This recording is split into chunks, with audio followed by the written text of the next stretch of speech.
Hi, and welcome to another episode of Conversation with a Chef. I'm Jo Ritty, and I love sharing with you the conversations I get to have with talented and passionate chefs. It's the backstory, if you will, to the food they're putting up. I begin today by acknowledging the Wurundjeri people of the Kulin Nation, traditional custodians of the land where this conversation takes place, land which was never ceded, land where communities came together to eat seasonally, locally, and without exhausting resources. I pay my respects to their elders past, present and emerging. Today I'm chatting to Jason Lear, the new head chef at Luci. I was lucky enough to be invited to Luci a few weeks ago for a 5-course degustation showcasing Jason's spring menu. Jason is all about seasonality and not mucking around too much with the produce. Highlights of the night for me were the oysters with fennel mignonette, the tortellini with roast duck and cured pork cheek, and the grilled lamb fillet, which I loved, was served with rhubarb, silverbeet, macadamia and date jus, but also came with this little mouthful of crispy lamb belly that I have to say I thought about for days afterwards. It was so good. Luci is housed within the Hilton, Melbourne, Little Queen Street, a heritage building dating back to 1931, and all those glorious Art Deco flourishes have been honoured there. It's elegant yet not imposing dining, a beautiful space with thoughtful and delicious food. So I somehow managed to launch the conversation from an unexpected entry point, and we began with the various merits of sauces, which of course I absolutely loved. And then we talked about Jason's lucky break at Stasio St Kilda, his enduring love for Italian food, and what he reckons makes a good chef.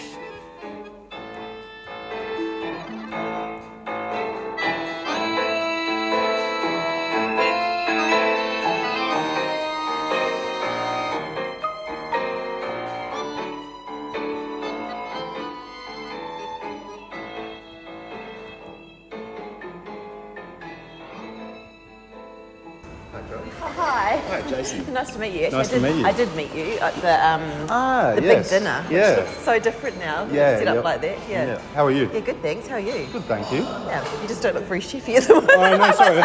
We're actually closed today. So, Okay. Yeah. Oh, did you come in specially? No, I was in there. Okay. I thought I'd dress up for you. Oh, thanks. Nice. Where would you like to sit? Yeah, wherever you like. You can sit down here. Yeah, good. Would you like coffee or anything? Some water? No, I'm all right, thank you. You all good? Yeah. Thanks.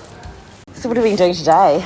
Today? Yeah, just overseeing some things? Yeah, or, no, I was just coming in, just a few little bits and bots to get ahead, you know. So Yeah. get some sauces on, and it makes life for the rest of the week a lot easier if you can, you know, set that stuff up. So That's really interesting because whenever people talk, because I haven't really heard a chef talk about his sauces, whereas that's the most important thing, isn't it? Oh, absolutely. And I mean, obviously they start all our pastas here and that, and all our ragouts and that. It all starts from right now a basic white chicken stock, and then it goes through to maybe a brown stock, or you know, a duck will be braised in something like that, and then the stock from that. And so at the end of when you're actually eating the dish, it has, you know, 15-20 hours of that liquid being cooked and intensified, and you know, so it's amazing, isn't it? I used to work in a suburban pizza place in Christchurch, in New Zealand, but they did other food, not just pizzas. It was a restaurant, and I just remember as front of house, I remember walking out the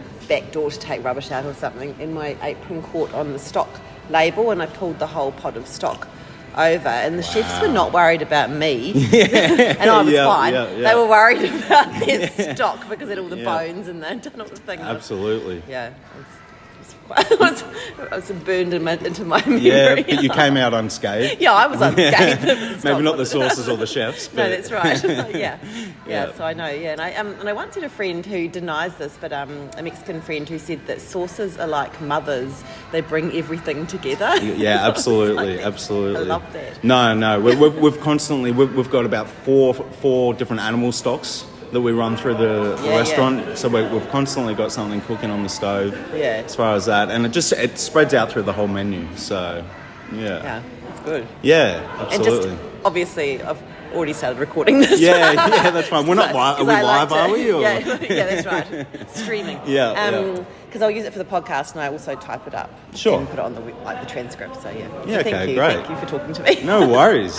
Yeah. And so you have worked in lots of Italian restaurants, but where did it all start for you? Did you always know you wanted to be a chef? No. So I'd love to be able to tell you that story that I was under the table while my nonna was making tortellini and all that. But no, I grew up on bangers and mash in country Victoria. Your name doesn't sound very Italian. No, I'm not. And it was just by luck that I fell into an Italian restaurant when I was younger. I just purely had to work. So I got in there washing dishes, and it sort of grew from there. It can be, for certain types of people, it can be really contagious, the excitement and what goes on in the kitchen. So. But I started in an Italian restaurant and then washing dishes and so forth, and then I sort of decided, I want to do this as a career. And so of all places, I ended up at Cafe Stasio in St Kilda. And it's a pretty good place to be. Absolutely, and I had no idea either. I didn't know where I was for about a month. The institution that it is. Yeah. So it was pure luck that I got into there. All I knew was that, of course, you make the pasta fresh, and of course you get the whole lambs in and you bone them all out, and that was just the norm for me at the time. So did you do an apprenticeship, or was it? Yep. So a couple of years washing dishes and so forth, and sort of working around, and then finally got that through. So signed off at Stasio. Yeah, right. Yeah. Amazing to start somewhere, and as you say, you just expect that is the norm, that's what everyone's doing, and I suppose flitting their own fish and so on, which is... Well, we know now not everybody does that. No, that's right. But no, it was a really, really great place to start off, Stasio. It was it's really rustic, really simple food, but everything is done. At least back then, I'm sure it is now today, but everything is done from scratch, really. So you learn the absolute basics of baking bread, making pasta, making a pie, butchering an animal. So really, really fundamentals that. In hindsight, I was really lucky to be in that situation because most places actually don't do it from absolute scratch. So, no, that's right. Yeah, and I think too, I sort of, having spoken to people lately, I know lots of places still do everything from scratch, but I think it's about labour cost as well, isn't it? And just, how long can you pay people in the kitchen to do all those kind of things rather than just getting stuff in? It's a tricky absolutely. one. No, it is a tough one. Yeah. Yeah. And so I'm just thinking if, because you have high-end, your Italian that you're doing here is sort of is fancy Italian. Can you go wrong with Italian food? Absolutely. Go wrong with it? Yeah, absolutely. I'm sure you've heard that. I mean, people will say that the more simple the food is, the harder it is to pull off. There's nowhere to hide. Yeah, that's true. So yeah. So I mean, the key to that, and I think the key with all sort of old cuisines, they really are. They all really all just start like really rustic peasant food, So it's a bit of a cliche these days, but the key is just phenomenal produce, right? Yeah. Like it's not a secret. Yeah. If you source that great produce, which is I'm fortunate enough that the guys here at Luci allow me to do that. Don't play around with it too much, and phenomenal produce really quickly translate to phenomenal food, and it doesn't need to be overhandled too much, and it makes our job so much easier. Yeah. So, And so how many different places have you worked in? I feel like we've had, you're at Grossi as well? Yep. And where else? Yep, so I just came from Grossi. Before that I was at Pillow in Sydney. Yeah. So that was a really great experience. I mean, so that was a choice to go to Sydney and try something else other than Melbourne? Yeah. So it's a nice life living down there on Manly, wow. walking along the beach every day. Yeah. And it's a phenomenal restaurant. It's really great. Have you been there? No. Yeah, I mean the dining room. It's just big glass walls, and you're looking over the beach. I mean, that's pretty amazing. Yeah. And what's the food culture like in Sydney? Is it different to Melbourne? Yeah, I think so. You sort of Sydney people will say the Sydney food's better. Melbourne people will say the Melbourne's food's better. Yeah. But we're really lucky here in Australia that we have great food in all our big cities. So I think it depends the little pockets that you're in as well. In Sydney, I found I didn't leave. You've got Omeggio, and you've got lots of really great restaurants in that small area there. So, you know, you've got great produce everywhere you go. So, really lucky to work in those places. But I think that division between Melbourne and Sydney it's sort of gone now with the internet and so forth. You know, it's such a smaller world now with social media and everything. So it's good to see. I think I'd like to say most places really work side by side these days. Yeah, that's a nice thing to say. yeah, no, absolutely. But you know, when I was at Florentino, guy would go up to Sydney and he'd do dinners with my old boss at Pilu, you know. So it's a small world now. Oh, look, absolutely. And I think too, I mean, gone are the days when we can say Sydney has much better weather than Melbourne, because they haven't been, have they? Yeah, that's it. Because I thought it used to be that, you know, Melbourne's weather wasn't so great, so everyone spent a lot more time inside eating. So, sure. But you know, as you say, there's some amazing places in Sydney as well. And it's been raining for hundreds of days here, so they're probably inside eating. No, it's a nice life up there, but I'm really happy to be back home. I grew up in Victoria, so nice. Yeah, so this is my home here. So. And so hotels, though, is that a different kind of beast to working in a restaurant? Yeah, absolutely. Yeah. So I've been doing this nearly 20 years, and I've always steered away from hotels. Yeah. What lured you in here? Yeah, so so I saw the ad was advertised, and it didn't say the Hilton, it said Luci. So I thought, great, and I came in, and then I started saying, oh wow, this is the Hilton. I'm not ready for that. I don't want that life, you know. And they quickly calmed me down and said, no, we want Luci to run like a restaurant. Yeah. So there's two teams in there. One team takes care of the buffet, breakfast, and all that sort of stuff, and then I have my own team that purely focuses on Luci. Okay. All that sort of executive chef hotel stuff. Yeah. Which I'm not trained in, and it doesn't really interest me. But the world needs it, of course. Yeah. But that is taken care of by a completely different team. So, you know, it's really great that we do get the benefits of the Hilton as well. Yeah. Yet we're not bogged down by some things that hotels can get stuck in the mud a bit with, you know. So. Because I've spoken to Adrian Lee and Danny Natoli in at La Madonna in the next hotel, and they also have names escape me, and it shouldn't, because it's a really great restaurant in Armadale. Rena's.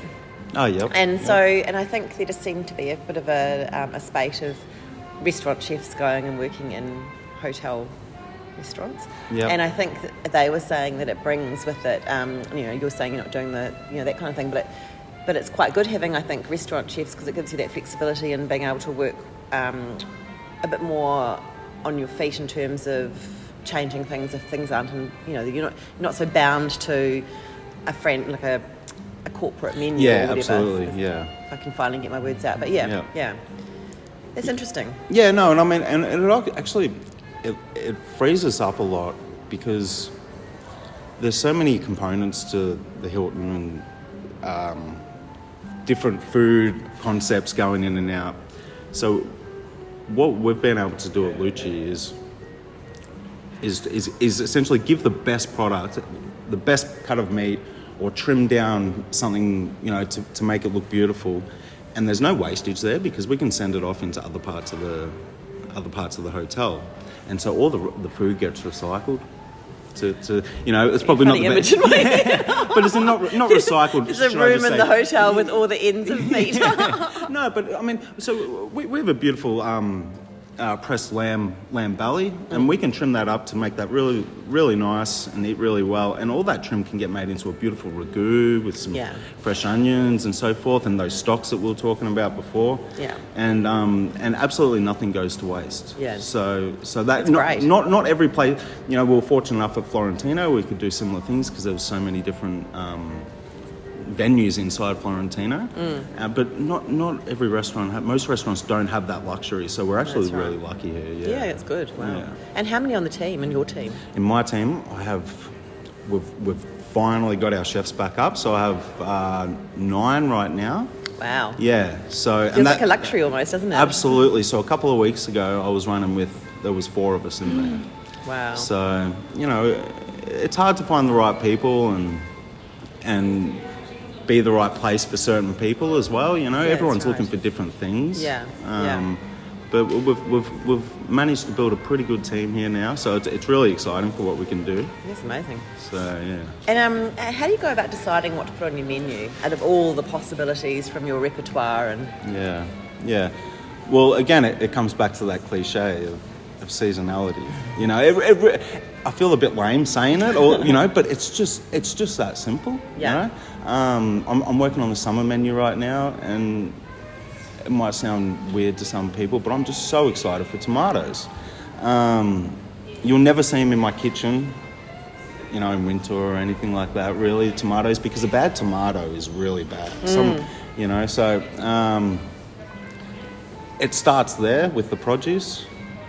And then you can just look at, I look a lot back to the traditional dishes. Obviously doing my apprenticeship at Stasio and places like this, it's, these classic dishes, like they're classics for a reason. The cacio e pepe that's all around town these days is a great dish, but it goes back to the Roman times. I mean, it's that old. It's pretty amazing when you think about it like that. And there's a reason for that. So this is so good. Yeah, because really it's just comforting and just delicious. Yeah, okay, so that's good. But then you are putting a bit more of a little twist on them. Is that what happens? Yeah, I guess so. Again, once you do it for so many years, it's like a lot of it gets bundled up in your brain, and you almost run out of ideas because there's so many things you've done in the past. Yeah. So yeah, absolutely. Some things I like to keep it really, really simple. I mean, I'm going to put a panzanella on the next menu, and it's such a traditional, such a classic dish. And I was thinking, should I make a terrine? How can I present this in a new, exciting way? And I was thinking about that. I just want to throw it on the plate. Yeah. And that's what I'm going to. I'll place it on the plate. But, but sometimes with tweezers. No. Yeah. but sometimes that's just the best way to eat it. Yeah. So yeah. That's interesting. And so so you've already got all those ideas in your head. Do you look at cookbooks as well, or do you get inspired by Instagram or other people doing? Yeah, absolutely. Or, the resources out there now is just crazy. And it wasn't that long ago. I'm not 60 years old, but when I was starting my apprenticeship, I was buying DVDs and I was buying books and all these things to try and gain knowledge and that. But now, I mean, there's so much on the internet. You don't even have to go to trade school almost. So we're really fortunate by that. But it's a constant. It's a constant evolution, of how you approach it. Yeah. And so. There's always things to do. Which is good. That's exciting, right? Absolutely. I mean, and you were saying about how, what draws people in sometimes to being a chef is perhaps the excitement of the buzz, I suppose, of the kitchen. But obviously you must have a love of food and so on as well. Yeah. And is that's what's kept you in here for 20 years? Yeah. Well, yeah. When I didn't eat a mushroom till I was 16 years old. I didn't eat an eggplant. I didn't eat a capsicum. Yeah. It just wasn't in my house growing up. Yeah. So the initial thing was the buzz, the excitement that really, really got me. I thought, wow, this is great, Then the food, it just naturally starts to come into it. And for me personally, I started to really gain a real love for the food. I think everybody loves food, right? Like, you just have to press that button. Yeah. Yeah, I never understand some people who do just eat to live and don't really have much interest in, different things. But yeah. And then I think after a while, then what I really love now is probably the craft. So as far as making fresh pasta, I mean that's a rabbit hole that you can go down for your whole life. It really is. Yeah. The different shapes and the doughs and so forth, the different ways to handle it, or a sushi master. These things take a lifetime. Yeah. A lifetime to do. So I mean, I've worked next to old ladies that have been making tortellini for 50 years, and she will 1.1 second for something like, it was ridiculously fast, and I've been doing this for quite a long time now, and she leaves me in the dust. So well, it's the same when you walk past the people that I'd say largely women down in Chinatown making the dumplings and the wontons and so on, and just how they do that so nimbly and so quickly. It's amazing. Yeah, wow. And have you been to Italy? Yeah. So I spent a bit of time over there a few years ago. Yeah. And that was really great. I think everybody should travel at some point, obviously.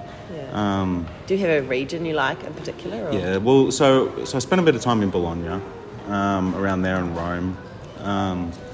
So I mean, obviously with COVID, I haven't travelled for a few years, so I can't wait to get back there.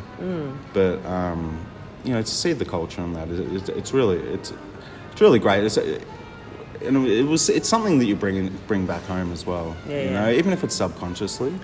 Yeah.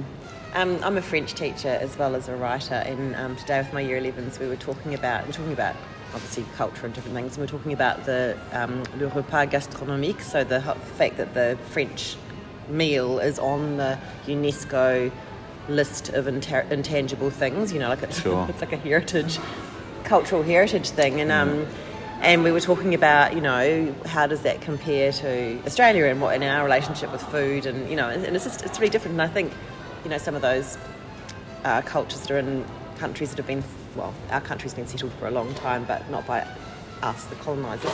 But I just feel like it's interesting when you go to those the cultures, like the older European cultures, and what they do with food, and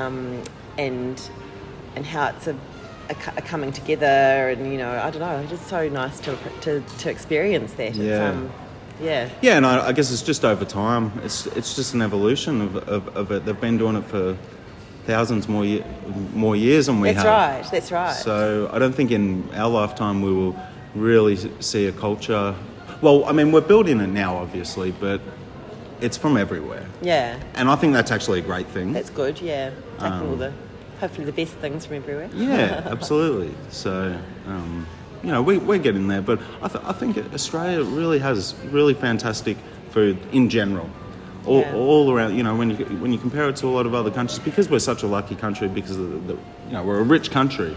Yeah. People can start to reach their goals if they're not worried about famine or anything like that, then you start to see greatness come out. Yeah. And I think we're catching up really soon. Yeah, and it's the same in New Zealand. When I lived in France a long time ago, coming back to New Zealand, I was like, oh yeah, we won't be able to find any of these things back there.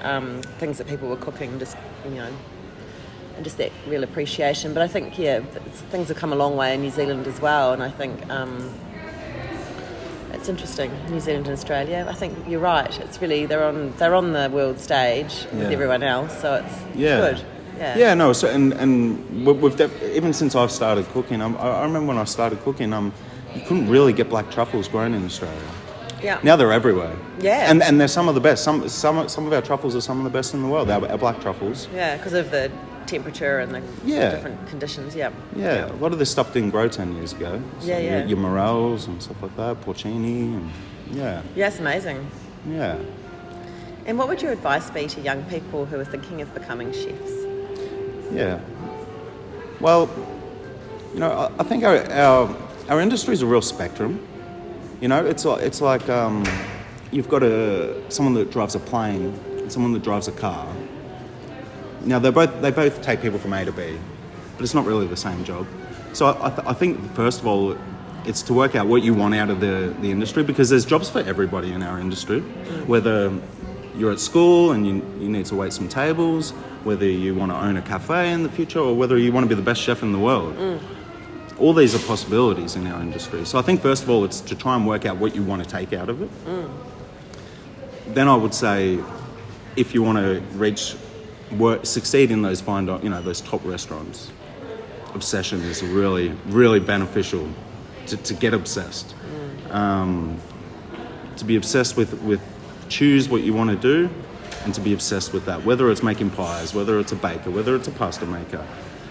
Because the cuisine is too big to master all of it. Yeah. So, you know, I would suggest to try and really be laser focused on that side of it, and also just be the hardest worker in the room. That's really, really helpful, because what we do in the kitchen, there's no magic powers. No. There's, you know, anybody can do this. It's just about being a hard worker, I really think, and all these other things they come along. So, yeah. And you can balance well-being with being a hard worker. It depends how hard you work, I guess, right? It depends what you want to do. Yeah. Because really what I've found, to be at the top in any job, I think, you know, You've got to put the hours in. Yeah. That's right. I guess nowadays we talk a lot about well-being and achieving a balance. Can you be obsessed and achieve a balance? Yeah. Maybe you can be obsessed for the right amount of hours a day and then have an outlet as well. Absolutely, but I mean it's super important to have that outlet. Yeah. You know, because it's not healthy for anybody to be. If you're working 60-hour weeks, first of all, that's not really healthy. Sometimes it's a necessity. It depends on your drive and so forth. But even if you are working 60 hours a week, make that time through the week to decompress, turn off your phone. Yeah. You know, and it will prolong your career as well. That's right. Well, I mean, that's that whole sustainability, isn't it? It's not just sustainability of the ingredients you're using, it's the sustainability of you as the person as well, to keep going over the course. Yeah, absolutely. And really, it's about repetition. Yeah. Again, everything we do, probably you could say to all industries, it's repetition, morning, noon and night. Yeah. So when's the summer menu coming in? It's on the spring at the moment. Yeah. So December 1st, we'll be bringing in. Okay, so we've still got time for the spring menu. Yep. What's your favourite thing on that menu? Well, one of the best things about spring is obviously the peas, the broad beans, the asparagus. High labour. They are high labour, but they're so worth it to use them fresh. We have a crab asparagus custard at the moment, which is selling really well, with some spanner crab and again that fresh asparagus and snow peas and that. But again, who doesn't love a good steak? We've got the bistecca fiorentina. So we're trying to spread it out there a bit, keep everybody happy. Yeah. You know. Delicious. But, yeah. It was so good, that meal here. Just dish after dish was so good. Glad you enjoyed it. Yeah, I did. Well, that's when we had the 4 chefs in the kitchen. So really, that was actually a tough week. Yeah, wow. But that's amazing. Oh. And I was just thinking when you were saying that, because it was a big long table and there were lots of dishes to come out. And we were reading today in that French class about Alain Ducasse, who has the Eiffel Tower restaurant, but he likes to make sure that everyone, no matter where they're sitting in the restaurant, their meals come out at exactly the same temperature. Yeah. And so the timing of everything's slightly altered depending on where people are seating. That's obsessed, right? Yeah, absolutely. That's too much. The students were saying, is that even necessary? Who even knows? Yeah, that's it. Yeah. Who knows? Yeah. And that's what it'll come down to a lot of the times. We nitpick at everything in the kitchen, and I think that's good. But we nitpick at things that a lot of the time the customer won't realise. Yeah. The risk there, though, is if you don't nitpick, then maybe the customer will start to realise. And holding ourselves to that standard is one of the hardest things to do in a kitchen. Yeah. You know, it's all good and well to come in for 3 days and make everything perfect, but if you can do it for 3 months, that's tough. Yeah, you know? But that's like the layers of your stock, isn't it? It's putting in all those different layers that the end product is this really delicious sauce, but people don't know that it's taken 15 hours or whatever to get there, do they? Yeah. They just appreciate the goodness of the sauce. So you've got to put all those steps in and have all the different pieces, don't you, to produce that end product. People don't necessarily see what... Yeah, and when something goes wrong as well in a process like that, it can bring several dishes down. That's right. So that's the importance of that. And I guess if something's going wrong with one person in the kitchen, then that could bring the whole thing down as well. So, yeah. Interesting. Yeah. No, look, it's a great job and it's a great industry. I'm so grateful every day that I've found it. Wow. Because not everybody loves their job. No, that's right. So I just got lucky, I guess. I love that. Thank you. Yeah.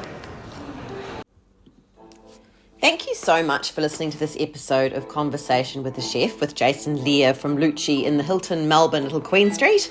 You can check out Luci's Instagram at Luci Melbourne. That's all one word, LuciMelbourne, to see all the deliciousness for yourself. I'm also on Instagram at Conversation with the Chef, and if you want to read the chat, you can head to www.conversationwiththechef.com. Do you know, I would love it if you told a friend about my chats. And of course, you can follow me on Apple and Spotify podcasts too. Once again, thanks for listening and have a great day.